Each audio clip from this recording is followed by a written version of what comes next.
With Straightsmile Solutions, straightsmilesolutions.com. Let's talk about another video about freedoms, especially tongue ties. You can see down here, especially in comparison to the last video I made, this is a very tethered tongue. So this attachment is very thick, and a lot of times they have this little bulbous thing at the bottom. It's a very wide band. So this patient probably can't stick their tongue out and put it on their nose, or take their tongue and put it back to their second molar with the tip of their tongue. I actually had a tethered tongue like this until a few years ago. I didn't know it was tethered.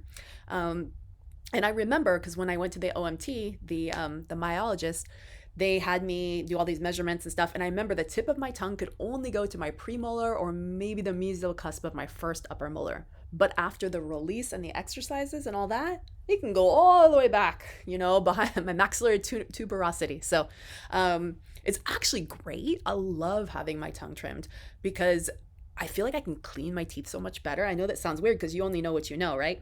But, after you eat, let's say you're out and you don't have a toothbrush, we're all kind of using our tongues to clean our teeth and get things out of there. And I couldn't really do that. I always had to carry around a toothbrush. And I thought it was so weird that people didn't brush their teeth. But then, I still brush my teeth right after I eat because I'm a dentist, but it was an issue. So anyways, I recently was going over this case where this patient had a bunch of trauma down here and was like some tears.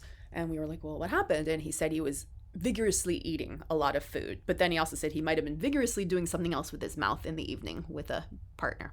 So, yeah, if you got a tethered tongue, these suckers can rip. So, and they can tear, and you can get tears down at the base of it, and it can become infected. So sometimes, unless you can cool it with the tongue activity, you might have to do the exercises so that you can stretch it with the myologist so that you can get it trimmed. It's not that bad. I had it done. All right. Thanks so much. So if you're not sure, I don't think dentists know a lot about this. A lot of pediatric dentists do because they deal with babies, and this is an issue in babies because a lot of times there's feeding and latch issues.